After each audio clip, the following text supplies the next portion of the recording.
What's up, streamers? Papa Stanham is here. Today, we're going to talk about the ups and downs of streaming. That's right. Before we get into the explanation of the saga of streaming and how you handle all that, I want to talk about today's sponsor, a very important one.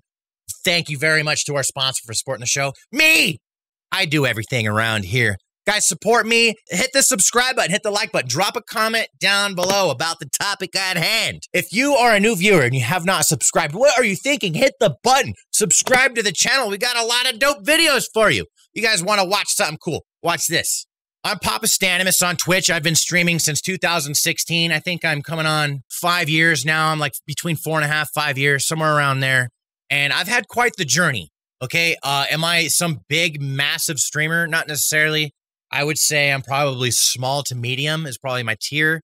I'm currently at like 17 or 18,000 followers on Twitch right now. I do about 100 followers per stream. We get a lot of people getting involved in my daily streams. We have a really big Discord, 5,500 members, doing okay on social media. I just recently started trying on that. But the point is that I've accumulated all these numbers and I did a lot of things to get them. And I want to talk about the ups and downs of streaming, okay? So if you are a streamer and you're in this for the long haul, okay? And I know a lot of you are. I know a lot of people do this for a little while and then they stop. And then there's a lot of you guys that do this for a while. Let's just make up like a story kind of based off of my story, okay? So a streamer, his name is Ash Ketchup, okay? And he has started streaming from a console, and it was really cool. He had a lot of fun. Some people popped in, and they really liked his personality, and he was able to hold a few viewers, you know? And he's like, you know what? This is kind of cool. People are checking it out. I'm feeling this out. You know what? Let's invest in some more equipment. Let's get a computer and get a capture card, blah, blah, blah, some lights, camera, action, all that stuff, and starts building up all the thing and setting up overlays and looks at other streams and starts getting effects from people. You know, like, oh, look, that's really cool what he did. This is really cool what he did. Oh, wow, green screens. I didn't think about that. Blah, blah, blah. And start setting up all the effects and gimmicks and doing all these things, you know, points that you could spend in the chat and things that you do for subs and blah, blah, blah. And you go through the journey, you go through the motions. Okay. And then you find your niche. You find your thing. So you've been, you know, you went from like 3 viewers, maybe you're at like 15, maybe up into the 20s sometimes. Bam. Now you found your niche. Now you're at like 50, 60, 70, 80, all the way up to 100 plus viewers. You're getting 30 to 50 new followers per stream, and it's just growing. It's wild. You haven't experienced anything like this, and then it just keeps growing and growing, and some days you do better, some days you don't do as good, but you just keep doing this thing, and you milk it for what it's worth, and then the game dies that you're playing. Your niche that you had, something happened that ruined everything, and it's not there anymore, and you're like, what do I do now? It's kind of when you find a niche, and you're doing really well, and you're going up, okay? And then that thing is taken away. And then you slowly, your viewers and everything going down here, right? That sucks so bad, especially when it first happens to you, because when you start noticing yourself growing on Twitch, you just think that that's going to happen forever. You know, at least for me, I thought, like, this is just going to last forever. There's no way PUBG is going to fall apart. They ask you how you are, you just have to say that you're fine when you're not really fine, but you just can't get into it because they would never understand. PUBG, there was no way it was going to fall apart, right? It did. It fell apart. Everyone left the game. That game's been losing 10% of its player base for 2 years. That is really bad. Okay. And that's about when I first started streaming that game. I got into it at the worst time. But I mean, I grew a lot from it. Anyways, what did I do?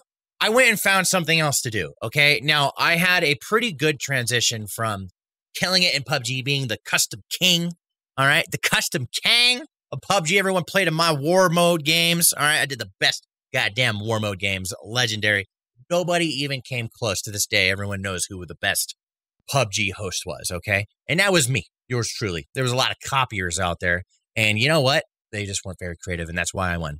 Anyways, bitterness aside, I went straight from PUBG, and I started a Minecraft server just kind of on a whim, and very luckily for me, that worked. So I noticed a decline in my games. Like it wasn't like something that kind of hockey sticked down. It was very gradual. You know, I'd be like, okay, I'm getting about 50 followers per stream. Now this week, now I'm getting about 45 a stream this week. Now I'm getting about 30 this week. It was just very gradual, just losing, you know, and I'm doing all the same things. It's just the traffic source from the game and the thing that I did, there's less people playing. The game is so buggy and people are getting frustrated. They're leaving the game. New games are coming out, Call of Duty, this, that, and the other. People are just going and checking out other things, trying to get away from PUBG. And my viewer base, my source of viewers kept shrinking. And it's out of my control. I can't make more people play PUBG. So very luckily, I started a Minecraft server and it worked out pretty much right away. So I kind of like was gradually going down and then I hit Minecraft. And then instead of doing a lot of growing from Minecraft, I kind of had like a little spurt. I went from like 30 viewers, you know, 20, 30 viewers back up to like 50, 60.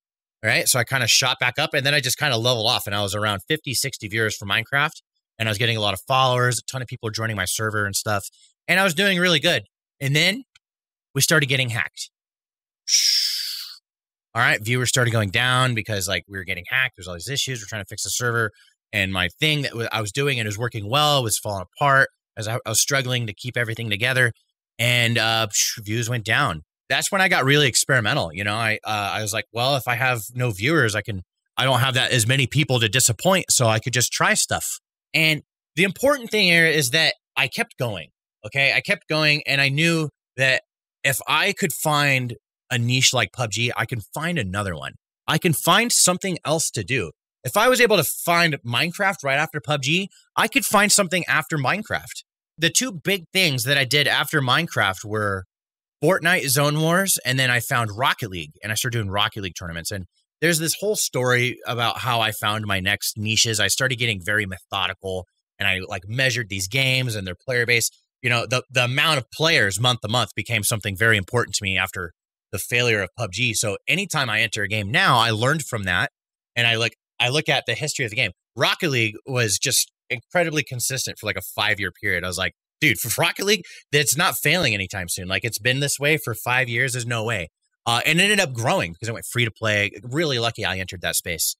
Perfect timing, you know? The moral of the story is that there's going to come a point in time as a streamer, if you do this long enough and you're trying your hardest to find something that's going to work, you're going to find that niche and you're going to skyrocket from what you're used to. And you're going to see a whole new realm of success. And then at some point in time, that niche can be taken away. Something can happen, and it probably will. Like everything has a lifespan.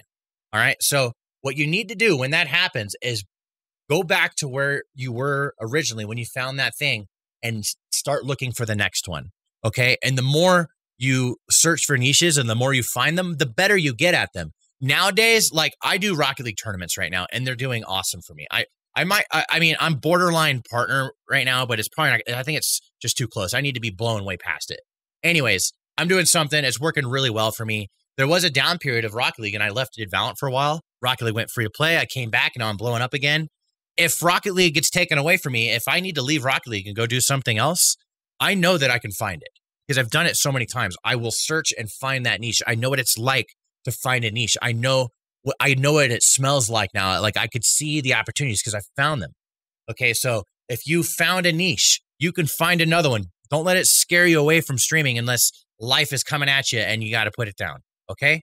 That's it. That's my message for today. It's for you guys, you niche streamers out there, or you people finding a niche, looking for a niche, whatever. Streaming has its ups and downs. Don't let the downs make you give up. Keep going. You've got what it takes. If you found a niche, you can find another. Thank you guys very much. Good luck with streaming. All right. Check me out on Discord. We got a stream team, discord.gg/GameRubble. You can get involved at 101 with streamers and stuff like that. I would love for you guys to check it out. I'll put a link down to an application if you guys want to do that. Otherwise, just good luck and thank you very much for watching. I'll see you in another video.